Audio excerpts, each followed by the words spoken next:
I want to create a company and I want to sell it for 100 million plus to Walmart or Amazon in 3 years. What opportunities exist in the e-com world or in the commerce world that Amazon or Walmart would buy my company because they desperately need something that I'm selling or some type of solution that I've created? Would you like him to do anything else for you, Sam? The most specific question. No, that's actually not that specific. I feel like I can rule the world. I know I could be what I want to. I put my all in it like no days off. On the road, let's travel, never looking back. All right. Today we have Marc Lore on the podcast. This guy is an OG of e-commerce. He sold diapers.com to Amazon for $600 million. He created jet.com and sold it to Walmart for $3.5 billion. Good guy. He came on and me and Sam were pretty blown away. We kind of little fanboys of his right now. So we enjoyed the episode. He had a bunch of good ideas. He talked about how to go raise a bunch of money to go after a big vision. He had some ideas in healthcare. Sam asked him a great question. If I wanted to start a company today that I could sell for $100 million to Amazon or Walmart, what product would you recommend I start? And he had a fantastic answer. So he had ideas at the end.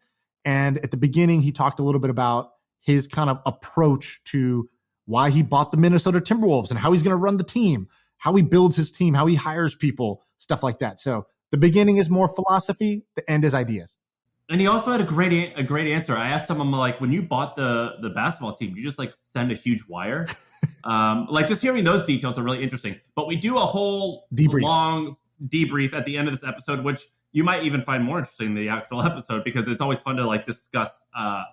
I always find the recap to be one of the most exciting. So give it a listen. Yeah, but he was great. I think you're going to love it. And we liked him so much. We want him to come back on. 1 hour was not enough. And here's what we ask you to do. Listen to the episode. If you're liking it, he said he's big on LinkedIn. So go to his LinkedIn. His name is Marc Lore. Last name is Lore. And just go comment on one of his LinkedIn posts and just say, hey, if you like the episode, just tell him, love the episode. Come back on. And I think if he gets enough messages, we will be able to bring him back on and go deeper on a bunch of ideas that we didn't get to do today. All right, here's the episode. Enjoy. Okay, cool. So we have a guest here. Sam, do you wanna tee him up? Who is on the line? Yes. So e-commerce tycoon, successful billionaire, and as of 2017 is exceptionally jacked and bald. Marc, I have to ask you, which of these is your favorite part of Jeff Bezos?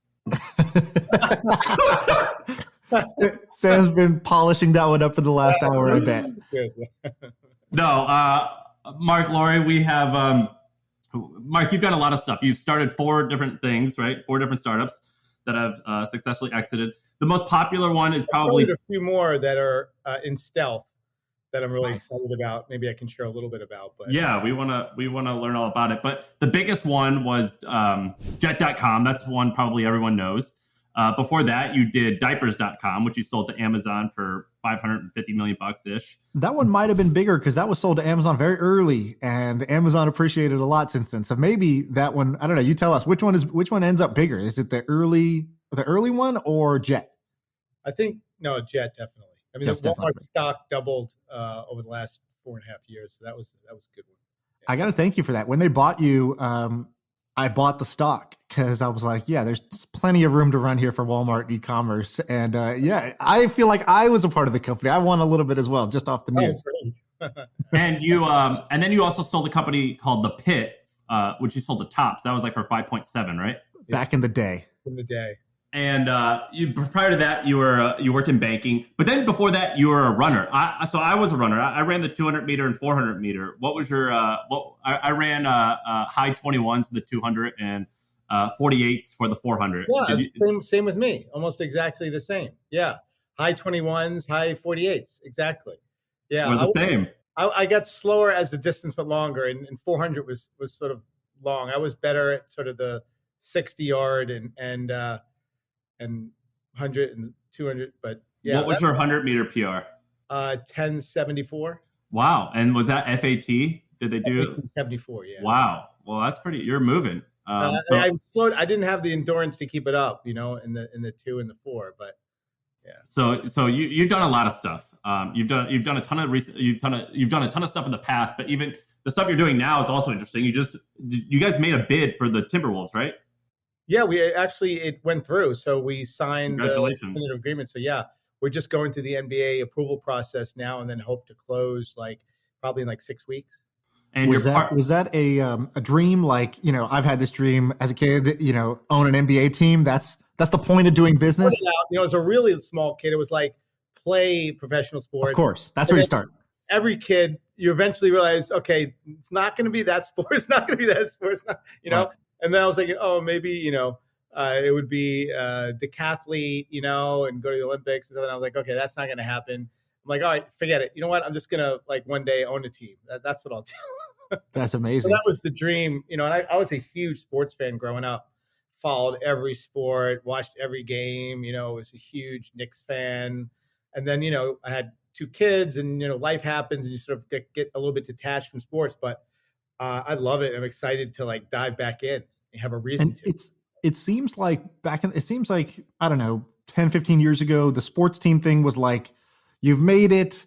This is your, it's like buying a car, right? It's like, I buy my toy. I always wanted this toy. This is kind of like lifelong dream. And I think it's obviously still kind of a passion thing, but also the business merits of buying a team as an investment has actually become a pretty big deal because these franchises have appreciated like crazy because there's only 30 of them. Yeah. And there's sort of more billionaires than there are teams. So right. Give me a pie chart. What percentage of this was just, I just want to have it. It's like art versus this is actually a good business decision. How do you think about that? Yeah, it's probably 80% the former, 20% good investment. It's not so much about being a great investment, just not going to lose money. And I'm going to have a lot of fun. Anytime you can have a lot of fun and not lose money, I love going to the horse track. You have a lot of fun, but you also have a lot of money. I kind of like this, where it's have a lot of fun and maybe make a little bit of money too. It's perfect. But I'm excited about, just innovating, I think there's a lack of real innovation in sports in general, applying sort of a technology mindset. How do you bring augmented reality to the entertainment experience? How do you move to dynamic announcing so you can choose your announcer, dynamic real-time ticketing? I want people to be able to move to any open seat in the stadium at any time. I've got all these tech ideas on how to augment the experience. And it's just fun to have a platform to be able to, try these things and try and even, what's the Moneyball version of in basketball too, as a mid-market team, how do you win? What's the strategy? Thinking that through. How do you apply the same techniques of Vision Capital people? What's the mission? What are the values? What do you stand for? How do you show up every day? How do you live those values? Treat it like a real startup. And to date, I've talked to a lot of people. It doesn't really seem like anybody's sort of gone down that path yet. And are you just going to run this like a company? I mean, because you're incredibly successful at running companies, but you don't. I mean, you know a bit about sports, I imagine, but this is this is totally outside of everything that you've done. You've done e-com your whole life. I love the challenge because every business that I get into, I don't know anything about it when I start. I didn't know anything about retail when I did diapers.com. I didn't know anything about the Pitt when I started that. I started a bunch of startups recently. I don't know anything about that. I'm starting and building the city. I'm doing a reality TV show. I'm doing these things. And, it comes down to Vision Capital people. You have to have the vision and you just think about it, share it with people like a piece of clay. You keep molding the vision, wow, this is a big vision. Everyone agrees. This is freaking huge. Okay, great. How are we going to capitalize it? Great. That's what I do, raise money. I have lots of connections with investors. I've raised over $1 billion. So okay, we're going to capitalize it. And then the third part is the most important and the hardest to get right is people, the P part. And it's finding a great CEO and a great executive leadership team, setting the values, setting the mission, the corporate culture, getting the org structure right, getting the right people in the right spots, and creating a culture where you get the very best out of each person that you bring in. Then you kind of just sit back. Then you're there as a strategic advisor. I think if you try and micromanage and make decisions when you don't have the experience, that's where you get in trouble. So if I were to come into the team and say, I think you should draft so-and-so and, why are we doing this? And we should be playing, this, and that's not going to work. I just don't, I think who is the very best, person in the world to, run this part of the business, to run that part of the business, to be the chief people officer, to bring in the very best talent and create a great culture. Who are the best people in the world, and get them in the right spots and the right positions. If the vision is right and everybody's clear exactly where you're going, what the North Star is, and you've got great people and they're happy and they're empowered, great things will happen. And that allows me to do multiple things at the same time now, because, I'm not getting into the weeds of it. At a lot of your companies, or how much do you guys raise at diapers.com? Diapers raised $55 million. Okay. So that's a lot, but not close to, Jet was what, like $1 billion? I mean, you guys, Jet raised, like $800 million. So substantially larger, although both were quite large.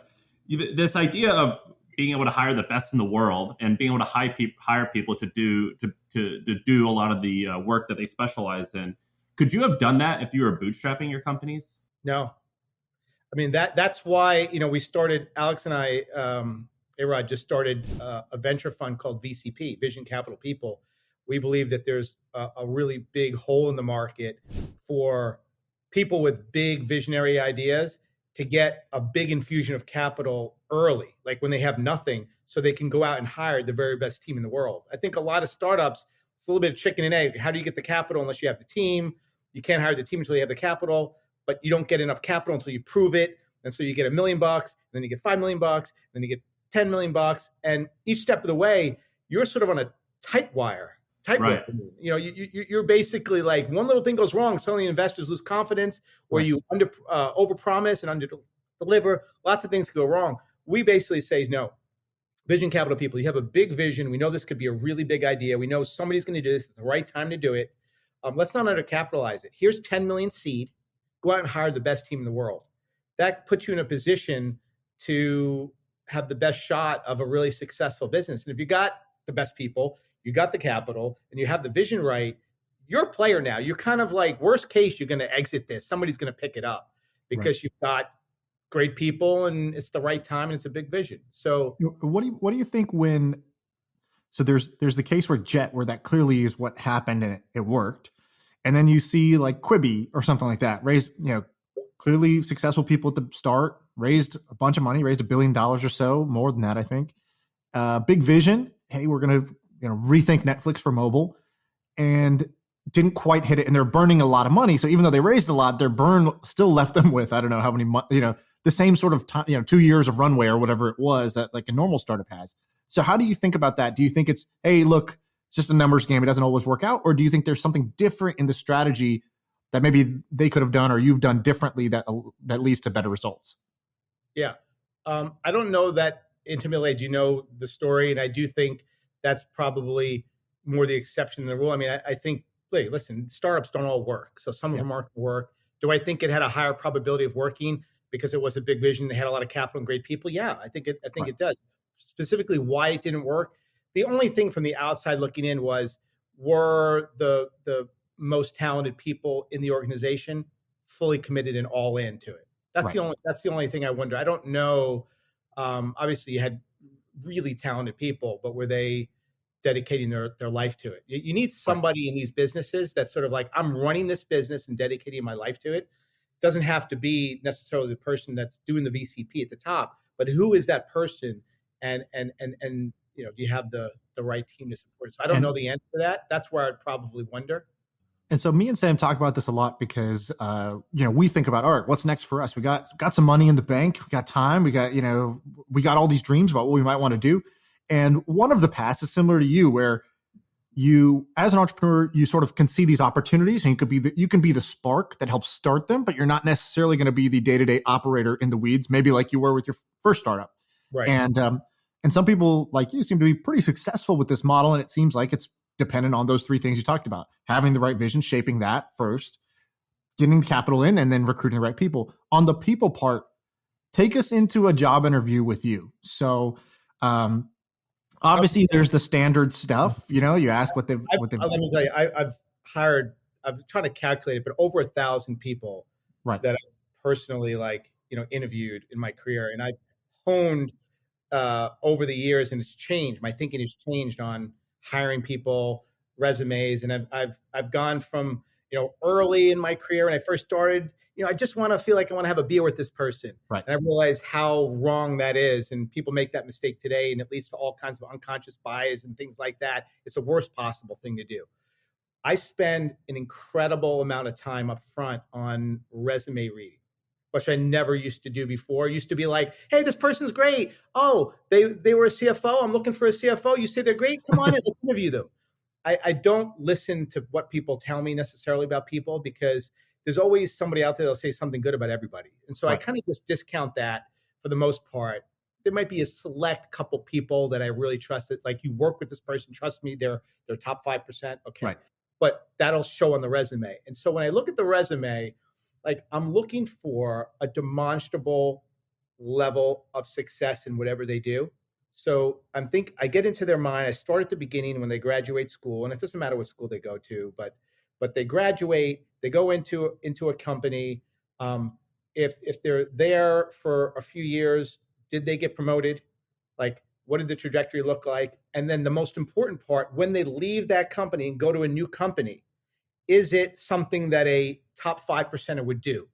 Top 5% is move in a certain way that you start to machine learn these trends. Right. And top 5%ers, top 10%ers are the elite people. When they move in step fashion. It'll be a bigger title, much bigger role, or a better company. And they'll get in that company and they will be promoted multiple times. And then they'll leave and it'll be another step change. And so I'm looking for that, like, multi-company movement within the company and big step changes. Any kind of deviation to that, I just won't even interview. So a lateral move out, Right. Move from a Google to Kmart. Sorry, Kmart, but out. Like, right. Any little like tap that says not top 5%, and somebody could say, hey, but that's not fair. Like, I'm actually good, or this person's great. I'm like, you know what? I'm not going to interview it, because you know what? There's a chance I get honeypotted. Right. Honeypotted. Everyone experienced this. You basically bring somebody in for an interview. The resume is maybe not ideal. They come in, you spend 1 hour with them, and you just really like them. And they throw some buzzwords around. They've got all the experience, and you're like, hired. Think about that. I mean, you're committing to like hire somebody and keep them in your company, hopefully for years, to be an important part of the company. And like, you have an hour with them. Maybe you have multiple people spend an hour, but it's still a pretty small amount of time. And so I don't let myself get honeypotted. I've been honeypotted many times in the past. And unless that resume screams superstar, which again, it's only 5 out of 100 resumes. If you say top 5%, or 1 out of 10, and be really like, say, no, it's hard, because you're tempted, like, oh, they have good experience, this person, whatever. No. So when I interview someone, I know that they're a superstar on the resume. And so I can focus primarily on core values and their SPOTIC traits. So SPOTIC is an acronym I come up with for traits I look for in people I hire. Smart, passionate, optimistic, tenacious, adaptable, kind, and empathetic. And the last two are really important, kindness and empathy, I found over the years. And you can get somebody that's super tenacious, passion, they'll run through a brick wall, but also run through people and over people. And they're not, you find somebody that has the passion, they're optimistic and tenacious and adaptable, because you need that in startup. But at the same time, they're very kind and empathetic. And you get that person that's able to balance that. That's magic. And so those are the things. And the interview questions have nothing to do. I won't ask one traditional interview question. They'll all be questions to open them up to try to get at what makes them tick, and do they exhibit these traits. And, I have this theory, like, I've now, if you work in tech, you meet so many smart people that smart becomes kind of like table stakes. Great. Everybody's super intelligent. Well, now what? And clearly smart isn't just the only thing that leads to success. You need a whole bunch of other things that you mentioned. And I sort of found like what's in rare supply. So which of those traits is in most rare supply? I'll give you my kind of opinion, which is I found that 2 really simple ones tend to be, to me, the lowest in supply and have a pretty outsized impact in startups. And those 2 are energy, or like enthusiasm. I think bringing energy to the table every day is quite contagious, and you need it at the beginning when you're starting something from scratch. And so it seems like one of these, anyone can do it. Yeah, anyone can do it, but most people don't. And the other one is courage. So the courage to either build something new, say something that's on your mind, to like not let something that's below our standards go. Courage, I feel, is in extremely short supply. Yeah, what do and you courage allows you to take risk too. So right. I call it boldness. We call it bold at our company. Right. Yep. But yeah.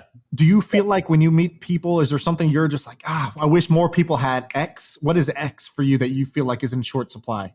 I mean, what you said there. So when I say, passionate and optimism, I think optimism is, the sort of the optimism that allows you to be bold and take risk. And it's that optimism that you believe not only great things can happen, but also believe that people are good. Like your starting place is that it's just an optimistic view of the world. I think that's really important. And it allows you to trust, which is one of the core values in all my companies. I think trust is really important. If you want to create a culture where the company trusts the employees and the employees trust the company, that's really important to create an environment where people are happy and feel empowered and they feel a sense of ownership.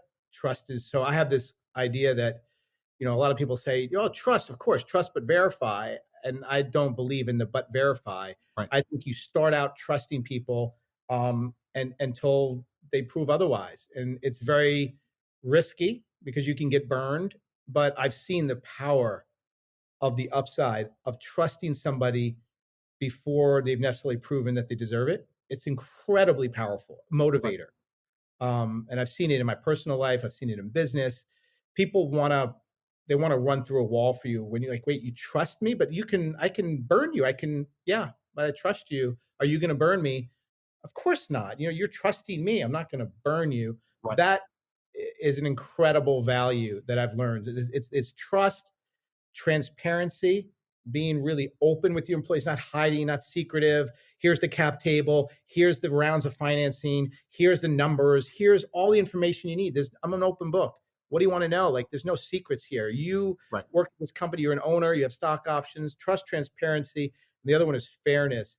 That it's really important that people feel, in order to create an inclusive, diverse workforce, you have to create a safe work environment where people feel safe coming to work. They have to feel like it's fair. There should never be this feeling of like, that's not fair. That's why I have a open comp system where everybody knows what everybody else is making. And everybody at the same level makes the same amount of money. So women, minorities, everybody makes the same. There's no like this idea that maybe it's not fair. My colleague, why is my colleague that I do the same job? Why are they making more money than me? That sort of thing, which is usually a big reason why people lose trust and they don't feel like giving you everything they've got. And so I kind of take that off the table. And so those are the three primary values. So you have the values of the organization and how they live them, and then the traits that you look for in people you hire. And when you kind of get that right, I think it's magical thing. Where did this confidence come from? Because like having the confidence to hire the top 5% is a pretty big deal. His high school track days, Sam. Yeah. Same place your confidence comes from. No, it's actually just trial and error, failing a lot early on. It's just somebody I want to have a beer with. It's making those mistakes. It's getting honeypotted. It's hiring a person and having go through the pain of having to let them go and replace them. Like, it's so many lessons. I make so many less mistakes now than I did earlier in my career because I see everyone makes the same mistakes. That's why I like to talk about it, because it's like, it is the same mistakes. And people say, yeah, I guess you're right. Like there was, the resume kind of did, but I was kind of like, well, the person said they were good. I liked them. And so I hired them. You have to be really, like extremely focused and selective in that. The other thing, by the way, it does help with unconscious bias too. If you're, inclined, when you go through the resume and you bring them in, and it's not about whether I like the person, they've already that they're rock solid, and you really can focus on spotting and sort of help there. So I want to ask you about, I think we should ask you about ideas, but before we get to that, I wanted to ask one quick question. So you left banking in 96, right? No, it was 99. Okay, what and then I'm looking at some information here on your timeline. You started this thing called the Pitt. The Pitt was it was in the internet marketing. Yeah, it's basically a sports stock market.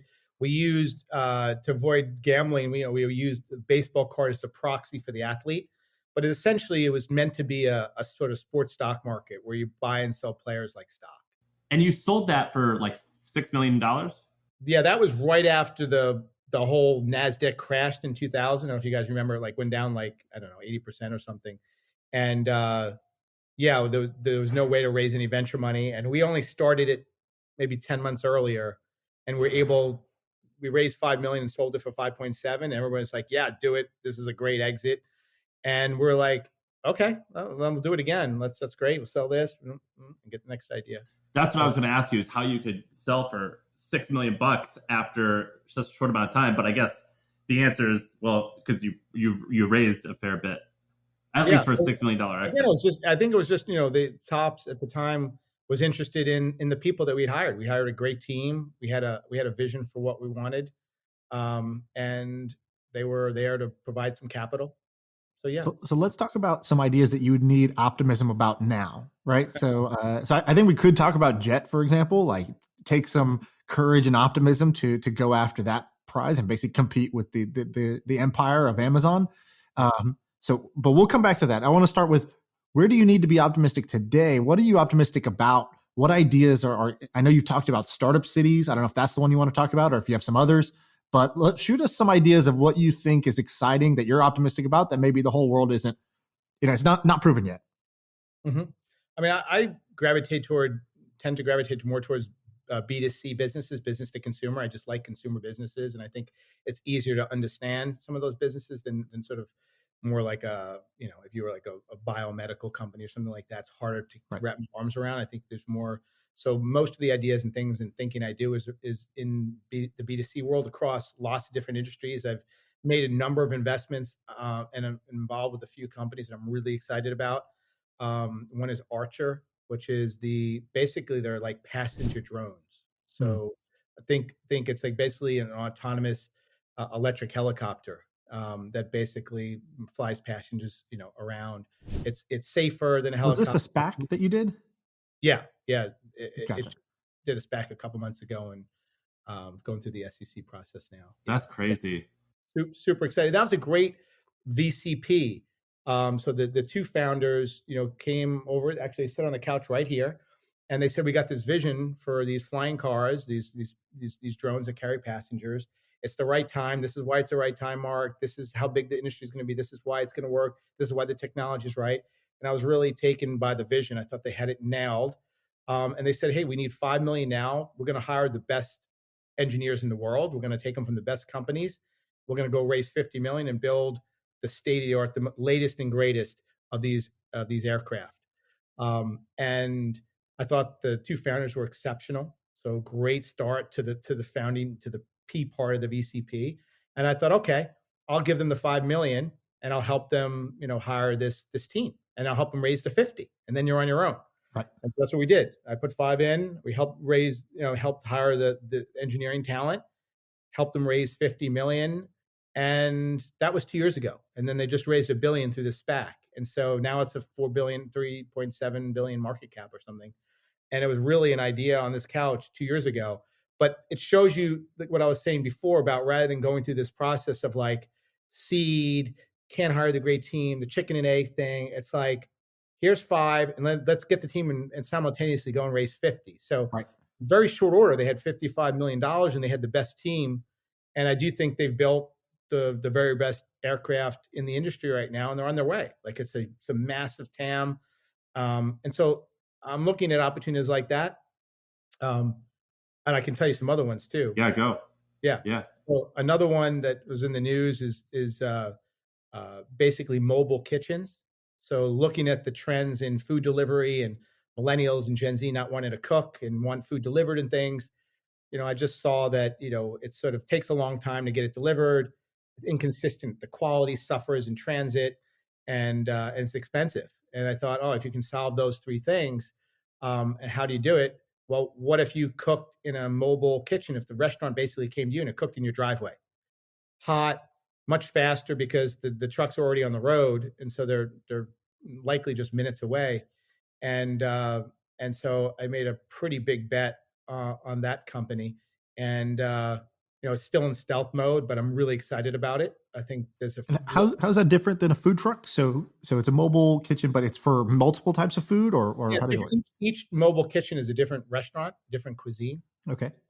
The idea is to get the best restaurant of that cuisine in the country, and sort of bring it to a central place. It's high quality food that's piping hot, that's delivered to your door fast. That's an exciting, I think, a big TAM, big market food. That's where the puck's going. I think there's lots happening now with laws changing in sports gambling and things. I think there's really big opportunities there to maybe bring back some of what I did before. With and what was that exactly? What he's talking about the Pitt. Yeah, you said bringing it back before. No, just in new now with the gambling laws changing things. I think it's an opportunity to create a true sports stock market and do it right, like where it really feels like you're buying and selling players like stock, by leveraging some of the changes in gambling laws. So have you seen something? I mean, Shaan was really into this Big Clout. Did you see that? No, I didn't. You don't know what Big Clout is? Oh my gosh. Shaan, you want to explain? I mean, it's pretty much it's kind of what you're describing. What they did was they basically took Twitter and they turned it into a social network where you don't just follow the person, you can invest in them. So the cool thing about this was what they did was, let's say on Twitter, I have 140,000 followers. So from day one, what they did is they took the top 10,000 Twitter accounts, and they had raised, I think, $150 million from VCs here in Silicon Valley. And they used it to basically pre-buy and invest in all those accounts. So on day one, when I walked in, they said, hey, if you sign up for BitClout, if you claim your account and verify it, basically meaning you tweet out that, hey, this is my BitClout, I walked into $75K worth of my own coin, right? Worth of my own stock. And others were already buying it because they were saying, hey, if Shaan joins, we think that he might continue to grow his following. And so we want to invest. So the idea being, we've all had this experience where you discover a band early or an athlete early or a content creator online, a blog. And if you see them before they're huge, but you really like their stuff, you can buy their coin. It's like every single person gets their own little Bitcoin, basically. And then as more people buy it, yours appreciates. So as a curator, as a fan, you get to sort of go along for the ride along with the star themselves. It's and pretty where's cool the content. intrinsic value ultimately? I think that's the key. A lot of these things fall down in the end. So they don't have a ton intrinsic value. They don't have a ton of intrinsic value. The one thing that it does have is now as the creator. So I have all these shareholders, right, that own my coin. Some people own tens of thousands, some people own 1,000, some people own $100 of my coin. I can then basically reward my shareholders. So in the stock market, you give out a dividend, or that you can reward your shareholders. In this, I could do the same. So I could say, I could do it literally a dividend. I could say, hey, for whatever I earned this month, my shareholders are going to, get their proportionate share. I could also say, hey, we're going to do a version of this podcast that only my shareholders get to listen to, right? Like an OnlyFans or these different products that sort of say, if you're a subscriber of mine, then you get the content. So you can kind of paywall the content. It's like a dynamic membership, almost like a membership that I can come up with whatever the perks are for my members. And so then the creators all jockey to offer better value to their holders because their stock appreciates the more incentivizing they make it. Now, this is a 1 in 100, 1 in 1,000 idea, but I do think there's something interesting. I think there's something interesting. Yeah, it certainly sounds interesting. I tend to shy away from things where I don't see like the 20-year, 30-year, like the intrinsic value, like how it ultimately, like, this could be a great exit. And yeah, like I think with gambling laws changing, there's a way to give players intrinsic value. So you basically say at the end of somebody's career, I'm going to pay you based on their career stats X. Like, and so right. This rookie comes up, like it has real value because the exchange, the stock market, is giving it intrinsic value by giving you a predetermined amount of money based on certain stats over the career. Like that kind of. That's interesting. So you could say, so the house basically sets the line, right? Let's say Zion comes into the league, and we say, okay, the house believes that Zion, the market, the line gets set that Zion's going to be a Hall of Fame player, and maybe that means X, Y, and Z stats. this many MVPs, this many points, whatever it is. Do you think it's better than that? You buy? You buy. If you think that's not going to happen, you don't buy. Or you short? And basically, the careers. So you get to predict the player's journey, and then the better. Then it's like a super fan, basically. The better they perform, you feel like you're being vindicated, and you're actually going to economically benefit from having identified somebody who's going to perform higher than what the market thinks. That's cool. Yeah, exactly. What I think I read somewhere that you like to look at Google Trends a lot. Like you're and because you're a serial entrepreneur, you invest in a lot of stuff. You're always looking for trends. You're always looking for what's popular. What I want to know is what do you use? Like what signals do you look for to figure out where you're going to go to? And also what signal told you that Jet was interesting? Because a lot of people probably said, don't even think about doing this. Like I imagine a lot of people are like, Amazon or Walmart or someone already owns the space. What are you, crazy? This is like an impossible feat. Yeah, no, it's two different things. I mean, I think with Jet, I had been intimately involved in retail, with diapers.com and WAG and selling into Amazon and working inside Amazon. And I just felt like huge market, huge tailwind. The e-com is going to continue to grow at double digit for the next 5-10 years. And I just believed that there wasn't, it wasn't a winner take all, that there was room for another player. And I thought we can raise a significant amount of capital and hire a great team. So we had this really big vision with this tailwind, raise a ton of capital and have a great team. And I thought if you do those three things right, good things will happen. I don't know what's going to happen. Either it works, your exit, a strategic wants it. Like if you're in the right market at the right time, you have a great team and you've invested the capital wisely, you've got an asset that in worst case is going to be worth more than the capital you raised. That's my mentality with these things. In anything you do, right? It's like there's the worst place to be is sort of in that no man's land where like you spent not a ton of money, you don't have the best people, but you spend enough money that it's kind of expensive for somebody to buy it as a strategic. It's not really worth it. People tend to buy, it's the barbell strategy. They'll buy the acqui-hire, you raise $1 million and you bootstrapped it and you have like 3 good people and somebody will say like, oh, this is great. Like here's 10 million. And you're like, oh, that was like not a bad exit, made a little money. I'm going to work for this company. There's that. And then there's like, you can be big enough to matter to a really big company that has the capital to put down hundreds of millions or billions in an acquisition. There's a lot of people in the middle, and that's what VCP is. That's why it's like, no, 10 million, 50 million, let's hire the very best team. If it's the right market, there's going to be a buyer for it. Right. And that's kind of the strategy. What's interesting is, so when I sold my company, we never revealed the price, but let's just say that like hypothetically it was like $30 or $40 million. I noticed that hypothetically just for sake of argument, that a deal in that size, it seemed like it was as hard of work as if I sold it for $400 million. No, it's harder. I think it's harder. Actually. It was harder because I was doing a lot of the work. I actually didn't hire a banker, so I was doing most all the work, and it was hell. But it's not just the work on your side. I think what he's pointing out is that the price tag is significant where the company can't just cut the check real quick, right? Like you could with a small acqui-hire, but you don't have enough of an asset that they can say this is a big strategic bet that they're making. You're in the middle, and I think that's forget the entrepreneur side. It's always hard as an entrepreneur. That's a really tough place. Yeah. Yeah. Well, I'm saying that that's just one of the reasons why it was hard. But also, it was hard for many reasons. It's really hard. You must be a really good entrepreneur because it's really hard, I think, to exit in that middle ground. Like it's hard to exit. Most companies in that middle ground, they don't exit successfully. It's easy to do the acqui-hire, and I think it's easy to do the big acquisition of a big company. It's tough. That's sort of like 10 to 100 million. And the entrepreneurs I know that have exited in that space they're strong. They're like really strong. Well, so that's kind of an interesting thing because I think that younger, like even just a few months younger me, as well as most people would think that, well, as far like if I could sell something for 20 to 30, that's like bite size ish. That's like, some company would buy us without having to get like board approval. Like, it'd be a no brainer for them to do it.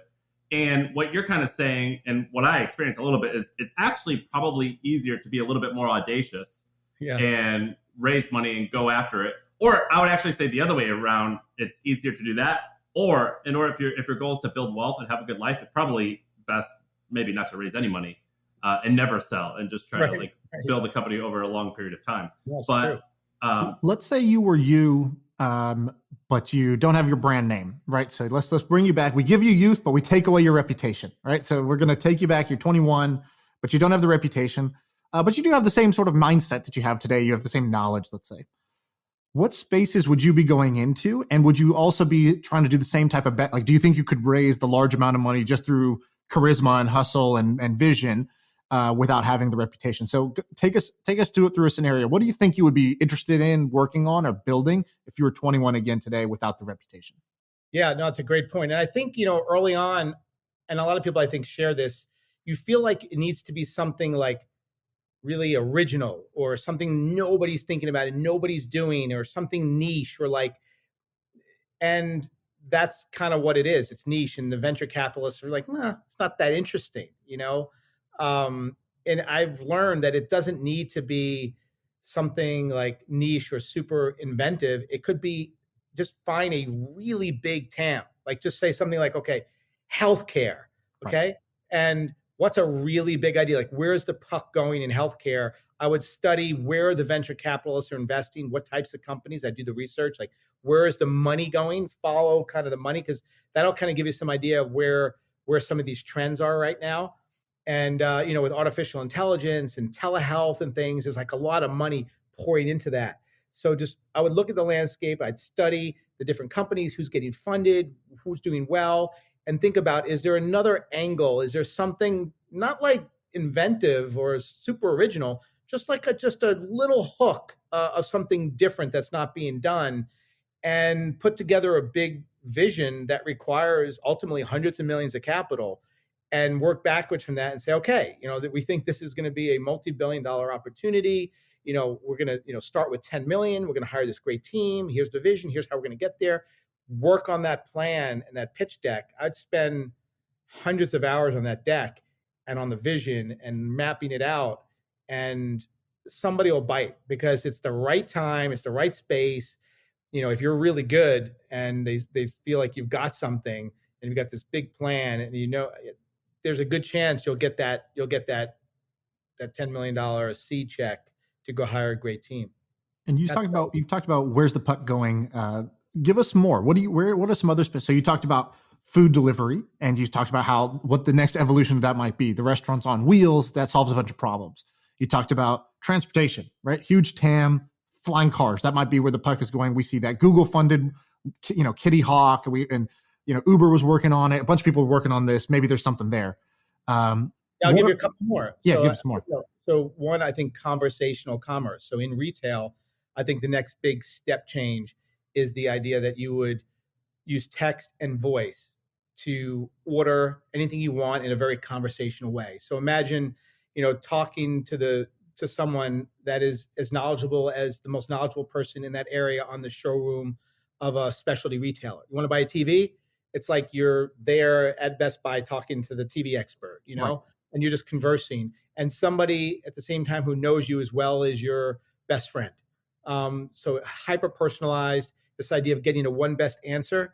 The idea of like search engine 20 years from now is going to be laughable, like the cassette tape. It's like, wait, so Dad, you used to you wanted to buy a toaster, and you typed in toaster in this like search engine, and you had 10,000 responses, and you had to like read reviews and look at all this and search and filter.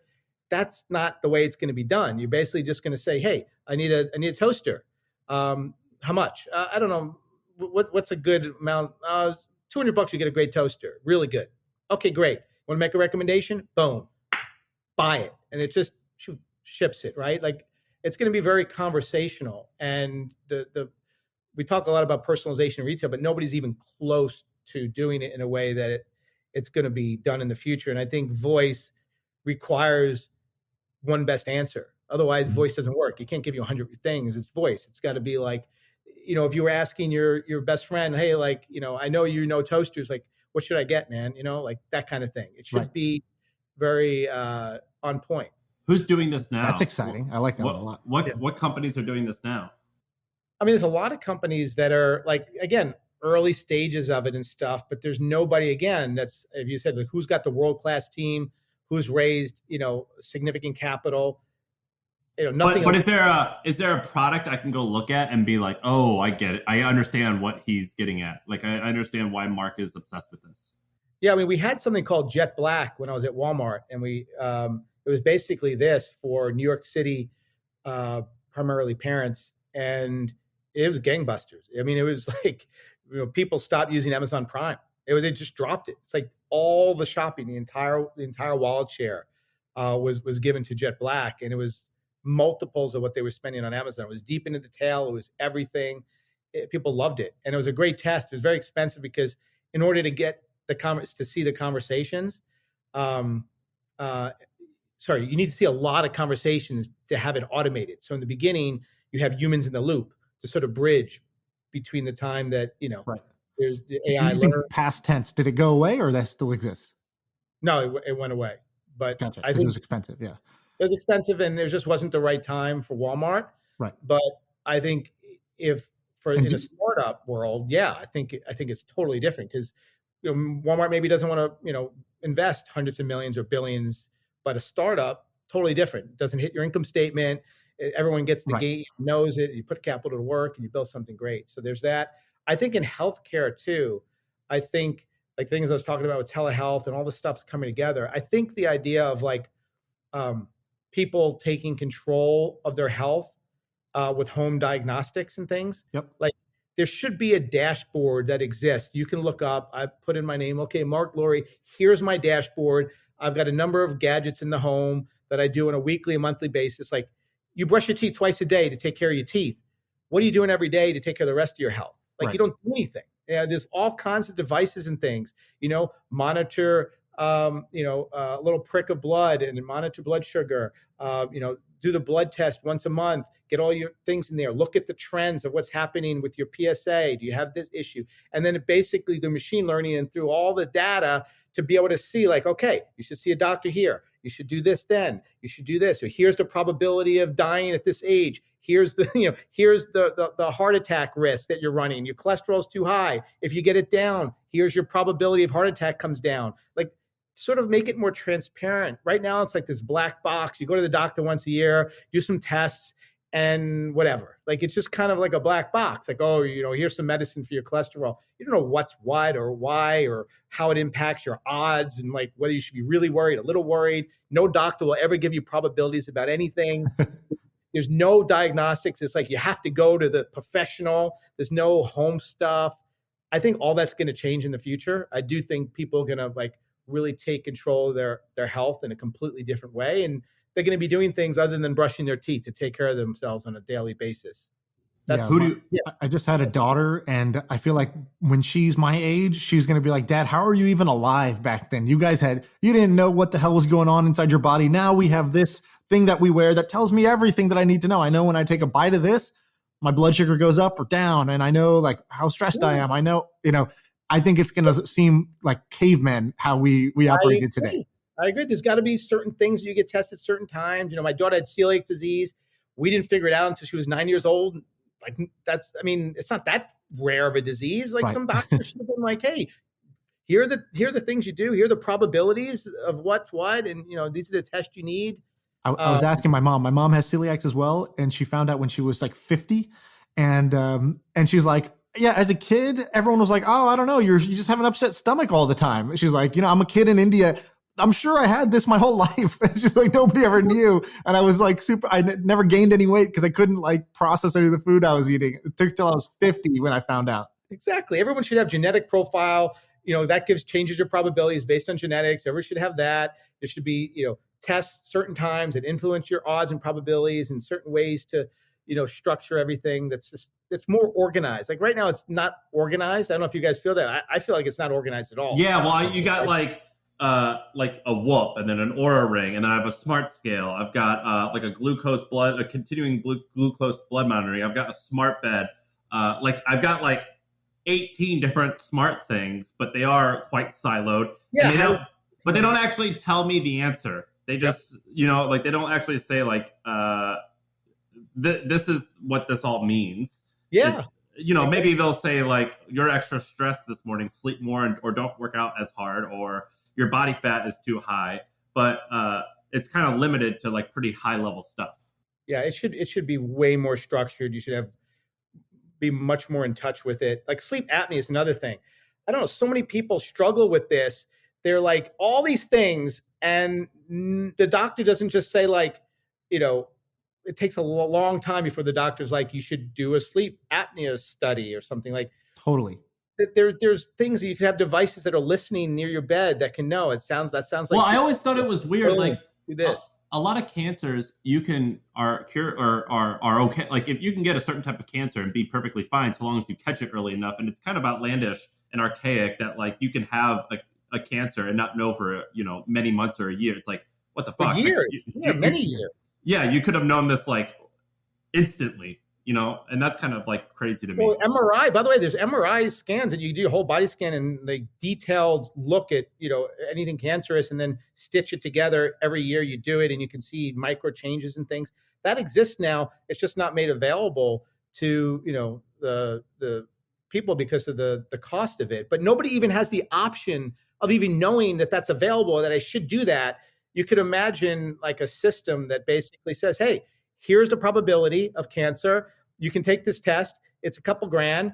It's up to you, but at least okay, wait, maybe I should just spend the $2,000 because it'll increase the probability of catching it X number of years in advance. And I know, okay, it's healthier. No, we just wait until we're sick, like you said, with cancer. It's like, all right, now it's right. I like asking these questions because I like knowing like what meets your standards, but basically who in this space are you looking at where you're saying that's kind of promising? Is there any like one or two companies?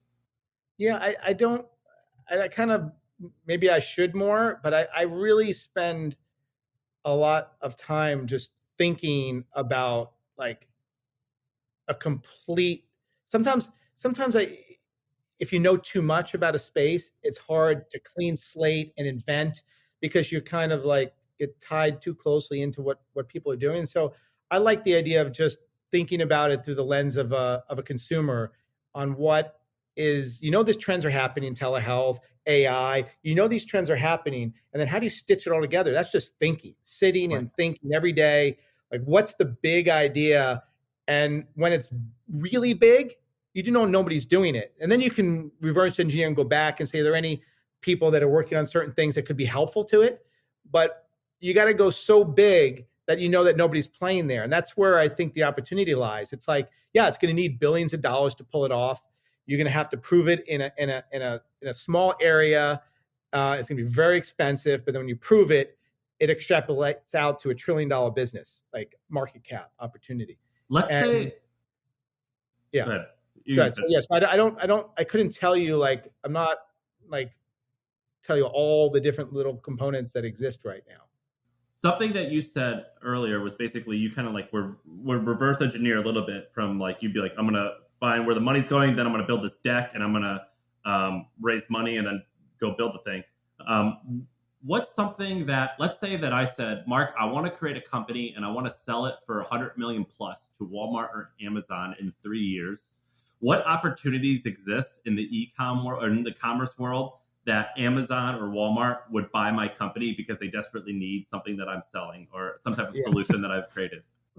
Would you like him to do anything else for you, Sam? The most specific question. No, that's actually not that specific. I don't work at Amazon. I don't work. Give it to you. 100 million in 3 years. Yeah, no. So well, you said one, personalized shopping, conversational. That's sorry. Not, I think that's not likely 100 million. That is like way bigger, or it's not exist. Like that's a little bit more binary. Right. I don't think 100 million necessarily possible. 100 million was just some. No, but it's good. You got a number. No, it's good. It's good to have a goal. Let's let him answer.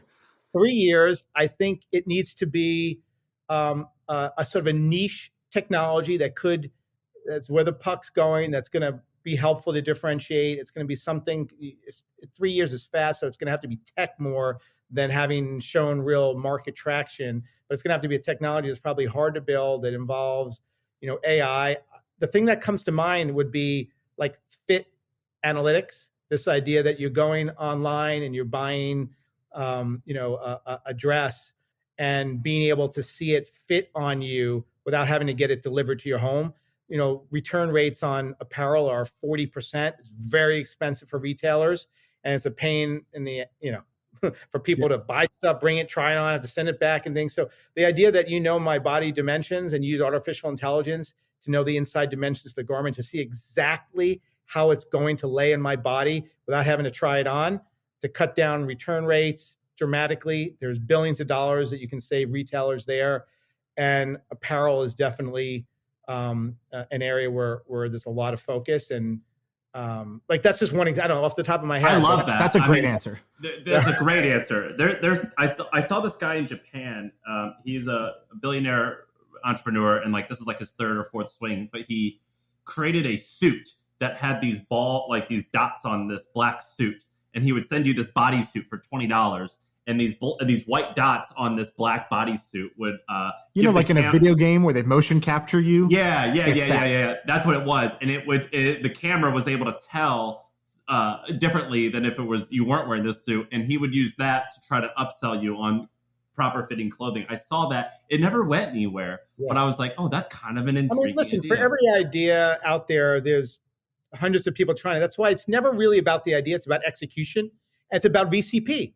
So were they undercapitalized? Did they have the best team in the world? And Quibi, I know you said that in the beginning, but are there examples of, big vision, right time, massive TAM, raise a lot of capital and have the world-class team that's all in? There's not that many examples I could think of. In fact, when I think of those examples, they usually are examples of things that have worked. That worked, yeah. I don't experience that many times where you have a world-class team, ton of capital, and a big vision at the right time. Those companies get acquired because DeepMind was a good example of this. DeepMind. It was an AI company, got acquired by Google for $500 million. When no usage yet, it was just vision and team. And then I think DeepMind, they said that once they've plugged it into, they do the fun stuff, they'll go beat the best Go players in the world or the best chess players in the world. So they show kind of its power. It flexes from time to time.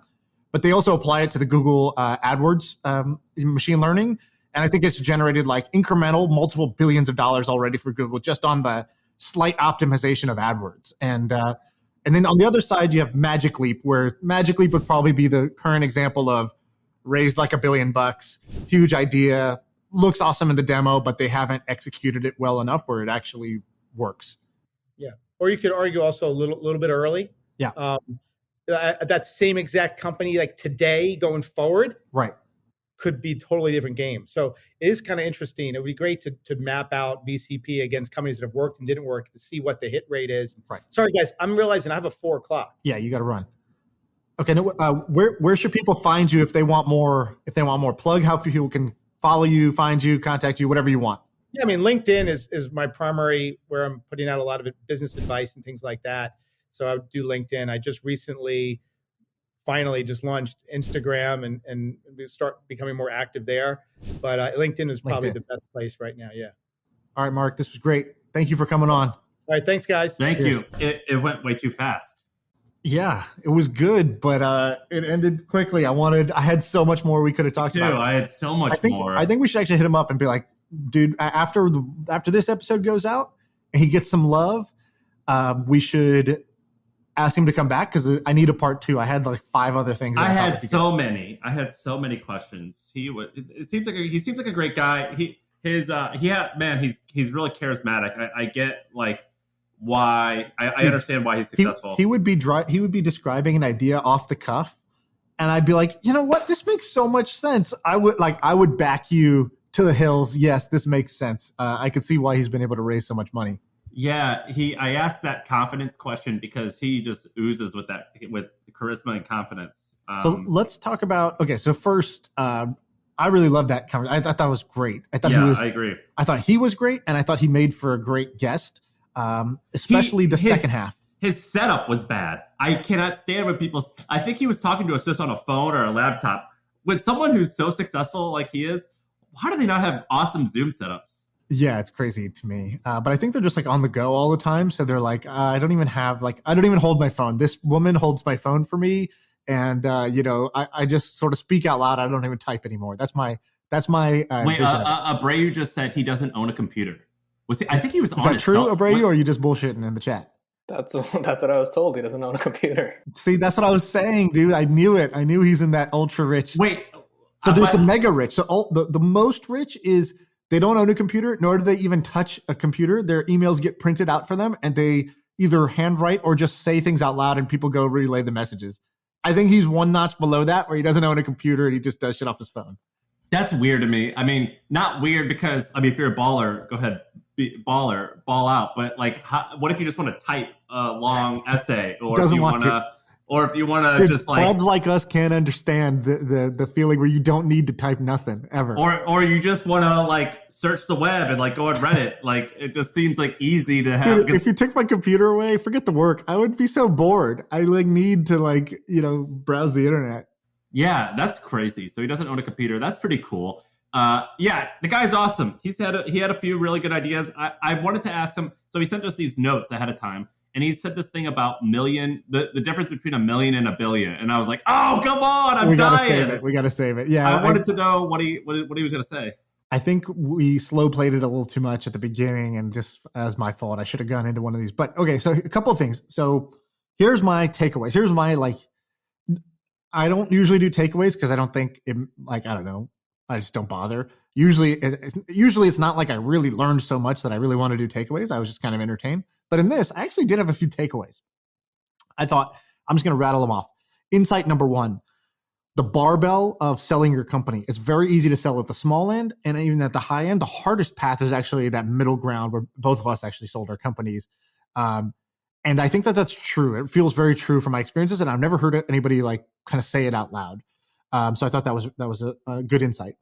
I liked and basically what he I don't think you summarized it, or I don't think you said everything. Basically, he said it's easier to sell a company for like, he actually said 10 million or under, or like hundreds of millions. Right, exactly.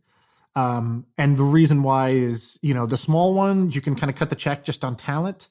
The big one, you're buying like kind of a more fleshed out asset of technology or traction or talent, unique talent.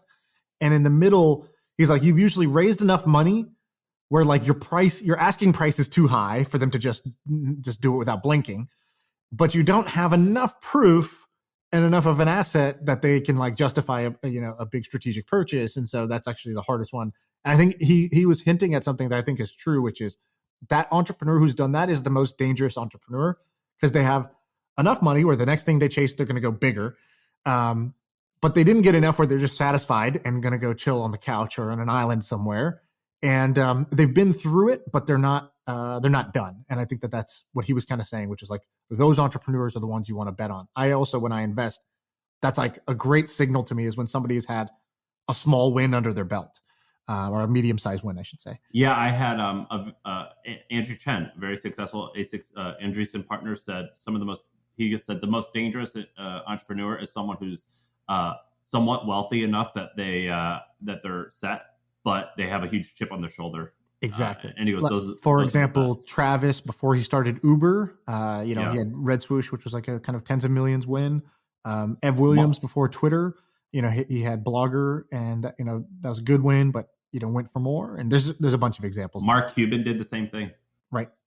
Okay. Some other things I thought he was interesting. So his model, I didn't realize this beforehand, but his model is basically, it's kind of like moonshots. It's basically, he's anti the traditional playbook of Silicon Valley, which is raise in small steps. So raise a little bit of money, make a little bit of progress. Raise a little more money, make a little more progress. Raise more money, make more progress. He's sort of like, find the biggest market you can go after, raise a bunch of money, and go make the boldest bet in that market. For example, what he did with Jet. He's like, e-commerce, huge market and growing double digits. I thought it was interesting. He was saying like, you don't need this like brand new novel invention. It's like the bet is going to be on execution. And you do want to have like a new hook, or like kind of like the 10 to 20% that's innovative, but like 80% is the same as other players in the market. And so he was saying, do that, basically go raise a big chunk of money, recruit the best people make great product, and then go raise a huge amount of money to go for the home run shot. And I thought that was interesting. Most people don't use that playbook or don't talk about it. And that's like his specific lane that he did as an entrepreneur, and he's doing as an investor. I thought that was cool. I asked him a question that you laughed at a little bit, but I thought it was a great question. And well, the reason I laughed, it was a great question, and he actually gave a great answer. But you asked, like, what's a company I could start and in 3 years sell for $100 million to Amazon or Walmart? It was like so specific that I was like, it's almost like, hey, Mark, like, I don't want to think. Just tell me what to do and I'll go do it. Like, it was such a solve my problem for me. I just laughed. Well, it was, what was the word that you said the other day? Orthogonal. Orthogonal. It was my orthogonal way of asking, what is a problem that big e-com that businesses have? That they have. That what are problems that need to be solved? A pain point. That was my way of asking that. He gave a great answer. He gave a great answer. The answer, he actually gave a previous answer where he said something like conversational commerce, which is a really cool thing he'll explain. But the answer that he gave for that was, fitting at virtual home. Fitting, yeah. Virtual fitting. So he gave a ton of really cool answers. And this guy, Marc Lore, who was he started Jet.com, which he sold for $3.5 billion, and then he was the CEO or president of Walmart e-com, and then he before that he had sold the company for $600 million to Amazon. So his perspective is like about almost as great as it can be. Yes, exactly. So I thought that was really strong, and I liked some of his stuff on the interviews, kind of like job interview side. I don't know how much people will love that content because it's not as fun and it's not as junk foody as ideas. Right. But as somebody if you ever actually have to do that, I thought there was some good insights in there. And even though it was a little bit like safe, like nobody can disagree, the things he was saying were good. I didn't feel like it was just cookie cutter. Like I think he genuinely believes it, and that's genuinely his approach. And it matters a lot to him. And I think that came through during that part, which is cool because you always wonder, like, this guy's doing this and this and this. How's he doing it? Well, it's like, it's always, he's got great people underneath him doing all those individual projects on a day-to-day basis. All right, well then, how do you find those great people to actually make the difference between failure and success of the same idea is having, that great operator underneath. So I thought that was pretty good. What'd you think of that part? Yeah, I wanted to ask him more about it, but we didn't have time. But basically, it sounds like he's not totally in the weeds of his businesses, which is the way to go. Like if he can go Dude, out. I don't want to be in the weeds of anything. I don't want to be in the weeds of my marriage. I don't want to be in the weeds of parenting. The weeds are the weeds, bro. I don't want to be in the weeds. I only want to be in the weeds of the things that I want to be in. And when you start a company, there's so much stuff that you think you have to do. And it's cool. I wanted to hear his perspective of it. He's like, look, I have the vision. I hire the initial people and I raise a ton of money and I just deploy that money and make everyone else specialize in what they specialize in. But we didn't get to ask him about it. So I hope one thing he did show was sort of like when you were like, how do you figure out what that vision should be? And he talked about a couple of things. He's like, I look at where the trends are. Where's the puck going, right? He's like, one way I do that is I see where investors are pouring in money. Okay, that tells me that these spaces are probably big or these technologies are breakthrough technologies. And so it's either like a technology like AI, machine learning. Okay, cool. I can apply that in another industry. Or everything's, a bunch of people pouring money into e-commerce. Okay, e-commerce is probably really big, or education, healthcare is really big. All right, that's a big space. Now, how do I go create the most bold vision that has like, a slightly novel hook? And I thought it was cool that he was basically like, I don't get bogged down in kind of the details of like, what is this player doing versus this player versus this player. He's just sort of like, how should it be? Right? When he was talking about healthcare, he's like, I should just wake up. I have a dashboard that says, here's what's going on in your body. And it recommends that, hey, you should get this checked with a doctor or you should improve this. And I thought the kind of like just from a mind of a customer instead of like industry research, I thought was better. That's a big Amazonian thing to do is that, which is like, you just start with the customer and you say, here's how their life should be. That would make them really happy. All right, now I have a pleased customer. Now I'll go figure out how to make that happen. Instead of the other way around, which is, what can I do? And then, does that partially satisfy customer? Okay, that's good enough. And I wanted to ask him about Amazon and working with Bezos and things like that. I wonder what his opinion will be. Or buying the Timberwolves. I feel like there's more we could do there because he bought a sports team. One thing, there's a crazy story that I'll just share here. I didn't get to bring it up with him, but Ben found this when he was doing some research for this. Was he goes when Jet was growing, or early on with Jet, they had a contest. I don't know if you've seen this article, but they had a contest It was awesome. About who can acquire the most customers for Jet? You become a marketer, you go spread the word. Whoever gets the most customers gets 100,000 shares of Jet. And some guy went and did it. And he basically just did like kind of like paid marketing in a unique way. The guy invested $18,000 into the paid marketing, won the contest, and his 100,000 shares became worth 20 million when it sold. And so this guy turned 18 grand into 20 million as a fan of the company, outside the company. Probably made more than anyone else in the company besides Mark, which is amazing to me. I remember that story, and I was one of those people trying to. This was like you participated in this. Oh, definitely. You didn't participate. Like if you would just. It was basically so. Robinhood did a good job of this. I believe it was Robinhood. Clubhouse has done a pretty good job, but like basically Robinhood's campaign right before they launched was you're on the waiting list, refer 5 people to move up a spot. Right. This was Jet's version of that, although Jet was first, I believe, before Robinhood. And it went incredibly viral. If I remember correctly, I think they had billboards promoting the contest. Do you remember that? No. When you would, I think, dude, we should have asked him about this. All right, we'll save this one for next time. But I thought this is an amazing story. Yeah, I could spend about 2 more hours with him easily. So I hope he comes back. Let us know in the reviews what you think. Oh, quick update. We're going to Miami, I think in 8 days or something. June 4th. We sold 300 tickets. That's great. So, I think we have a few left. Right? We're releasing maybe 80 more, 100 more, something like that? Yeah, we moved it to 400. It was 300. We moved it to 400. We'll see what happens. All right, if you want to come see us, if you want us to autograph your dollar bills, bring them to Miami, June 4th. I don't know how they should find the Eventbrite. Just go to MFM Pod or My First Million Pod, so mfmpod.com.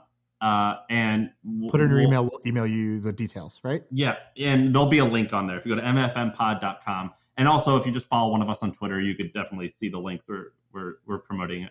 And do us a favor, if you liked this episode with Mark, when we post it, we're going to post it. I don't know.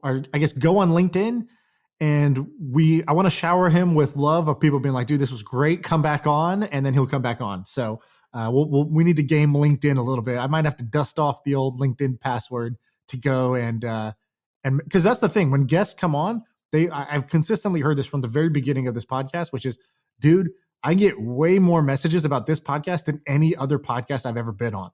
I don't know why that is. I don't think our audience is bigger, but something that works. And when they get that magic moment of people emailing them being like, it works. That was amazing. It works. They're down to do whatever and come back on or do whatever else. And you only need about 10, 20, 30. Like you don't need a significant amount. Right. 20 emails in one day being like, I loved it. I love you. Is a lot of emails for most people. It feels like a million. So Mark's name is MARC space LORE. Look him up on LinkedIn and just whatever his recent thread is, just click like comment and be like, just saw you on the podcast. So good. Yeah. Saw you on My First Million. Amazing. Yeah. Go hammer his LinkedIn comments or something like that. Uh-huh. I feel like I can rule the world. I know I could be what I want to. I put my all in it like no days off. On the road, let's travel, never looking back.